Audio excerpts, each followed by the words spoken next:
Hi, I'm Musar.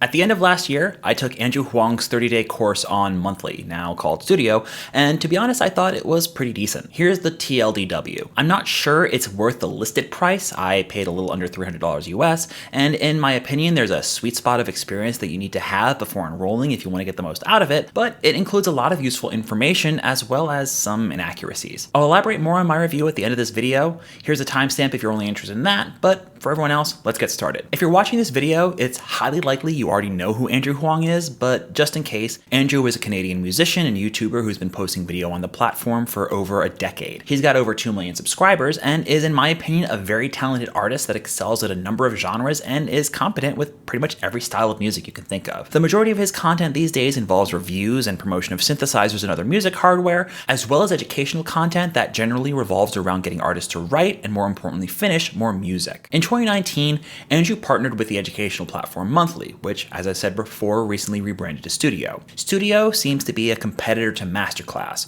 both offering exclusive educational content with high-profile names. Masterclass seems to focus on the more prolific names for whatever field you want to learn about, with musicians like Deadmau5 and Hans Zimmer. While they've begun to get some high-profile names, Studio seems to focus on YouTubers, lesser-known celebrities, and up-and-coming artists. Other musicians with courses on Studio include Lou Bell, Her, and Charlie Puth. I should mention that both Masterclass and Studio don't do updates to these courses, at least not that I can see. So with Andrew's course as an example, if you're taking the course here in 2022, the videos will already be 3 years old. Most of the information is still irrelevant, but this might lead to some confusion if, for example, you have the most recent version of Ableton Live and you notice that some of the built-in tools Andrew uses either don't exist or have in some way changed. When you first join the course, a few things happen. You're placed into a class of other people who have enrolled, and you're given a set of onboarding videos to watch before the course actually begins. The class structure is supposed to provide a community that will incentivize you to continue progressing in the course, and gives you peers to critique your work and for you to critique, which is mandatory, by the way. You can post at any point in the classroom, but at a minimum you have to review 3 other students' project submissions at various stages throughout the course. The onboarding videos were decent, but some of the links provided with the videos weren't properly connected, and I worry that over time they might depreciate entirely. I thought the DAW introduction was well made, and the music theory primer had cool information, but in my opinion had both too much information and not enough of what I'd consider to be most important for complete novices. Personally, I find rhythm and meter to be more important to new musicians than harmony or melody, especially when modern DAWs include a ton of tools that help you build chords and scales. The structure of Andrew's course is divided into 3 parts: an open-ended instrumental song, an instrumental song built by sampling sounds you record in and around your home and using synthesizers, and finally a vocal-driven acoustic as opposed to electronic song. The first song takes up the lion's share of the course, taking up approximately 2 weeks as opposed to around a week for each of the 2 other songs. This does make the back half of the course feel rushed, but it makes sense. The first song is meant to introduce you to each step of the process: writing, arranging, and mixing and mastering. So as you finish each song, you ideally should need less guidance to finish the next one. If the course were 45 or 60 days instead of 30, it might actually feel like a better pace. I was generally satisfied with the information Andrew provided for the first song, an emphasis on restrictions and limitations as a tool for writing with intention, and an encouragement to use prefabricated sounds that you then modify to suit your needs. There are a few minor issues that I could nitpick, such as Andrew mistakenly referring to the synced beat division in Ableton's Live basic delay effect as being divided into 8th notes rather than 16th notes that they actually use, but he does refer to it correctly later on, so I consider that more of a slip of the tongue than a real demerit. I do feel like the project was a little bit vague in terms of concept, which I can imagine makes coming up with a particular limitation difficult for a complete novice. And even as a more experienced producer, I found myself writing a track that was more aimless than I likely would have written on my own, and trying to come up with my own limitations rather than following along with his open-ended suggestions. That being said, the videos for the first song are jam-packed with useful tips and tidbits, like the essential parts of a song and the importance of having a worksheet that you use to write down tasks for working on the song instead of just going based off of instinct. Here's a short snippet of the song that I wrote. I've seen you be in the studio and not try to make a track from start to finish, but on some days you'll just come up with melodies or chords or something like that, and then maybe at a later time you'll reevaluate those and come back and maybe like fill it out with pick a sound for it and build it up into a track.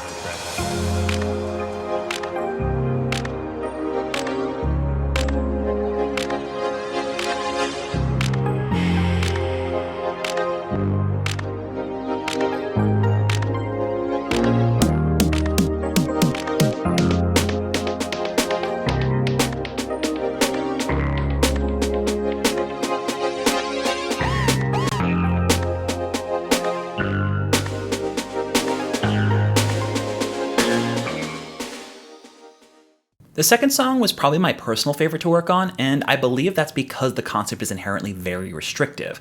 I already have quite a bit of experience with this kind of process, so that likely also contributed to my preferences. To start, you take a recorder or your phone and record random sounds throughout your home or in your surrounding environment, and then process them in your DAW to create most, if not all, the elements of your song. Andrew does a good job describing his process for selecting which sounds to record, the different ways you can generate sounds in your space, and how to organize and process those sounds once you've implemented them into your DAW. The second song also introduced the basics of synthesis, subtractive synthesis in particular, and while I personally wish there was a little more detail put into the information he provides, it's definitely enough for beginners to get up to speed. I used a little bit of synth work in my song, but primarily focused on sampling and using samples as oscillator sources for synthesis. Here's a snippet of that track.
The final project you work on is a vocal-centric tune, particularly one with live instruments as opposed to the synthesizers and samplers that have been used in previous songs.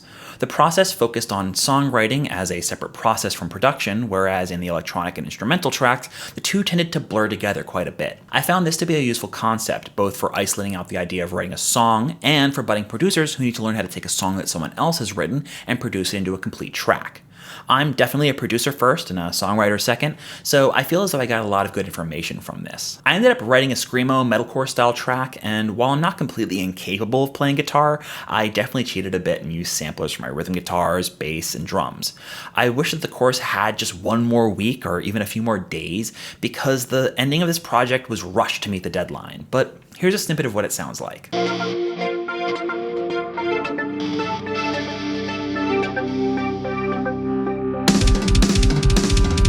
Bombshells like rain march through the pain to find ourselves an answer in vain. A wish to forgive so that we can live through revelations and abdication. So with all that out of the way, here's my final review. I'd give the course a 6.5 or 7 out of 10, which I know is a little bit harsh, but I also think there's a bit of wiggle room to raise the score if you're at the intermediate level. If you're a complete novice or a skilled producer, that's about where I'd rate it. For novices, this course will absolutely get your feet wet, but through throwing you into the deep end rather than easing you into the shallows. In my opinion, Andrew glosses over a bit too much information in regards to the technical details of things like melody writing, mixing, and sound design, and I worry that it will be easy for a beginner to get lost. And I did actually see a couple of people with no experience at the start of the course start to drop off as the weeks went on. For experienced musicians, I don't think you're really the target demographic for this course, so it makes sense that it's not as useful. There's a few neat challenges and ideas here, but there's a ton of information that you likely already know, and I think you're better off spending your money elsewhere. For the intermediate level musician who has experience but is struggling to write or finish writing songs, this course will likely provide you the largest benefit. The information that he glosses over is probably the information you've already learned, and there's a ton of good strategies and mindsets that will help you climb over those hurdles and get you to finish more songs and level up your skills as an artist. Overall, I think $280 is a bit too expensive a price for what you get, especially if you're in one of those first two categories of musicians. I don't know how much of that is Andrew's decision versus studios, but looking at the other musicians positions on the platform, the prices seem to hover around the $250 to $280 range, so take from that what you will. This is in no way meant to demean or devalue Andrew, but if I were pricing the course, I'd probably put it somewhere around the $200 to $250 range, so if you can find a discount for the course or get it as a gift, it's likely a decent investment of your time and or money. At the full price, I'd only recommend it if you are in that intermediate skill level I mentioned, or if you really want to support Andrew and don't want to go through his Patreon, which if you do want to support Andrew, I highly recommend. I've placed a link to his Patreon in the description down below. Thanks for watching this video. I want to close out by saying that in spite of anything negative I had to say about his course, I'm a big fan of Andrew and I wish him all the success in the world with his career. Now I'll turn it over to all of you. Did you take Andrew's course? If so, what did you think? Have you tried any other courses on Studio, or would you like to see me take and review any of the other courses they offer? Let me know in the comment section down below. Thanks to all my Patreon supporters, who you can join if you wish by clicking the link that I've also placed in the description. If you found this video useful or entertaining, please consider dropping a like on the video. If you want to keep up with all my other videos, consider subscribing to the channel or even hitting the bell icon to get notified when I upload new ones. Check out my Twitter and Discord, where I regularly share other bits of information and chat with my community. Thanks so much for watching, and have a great day.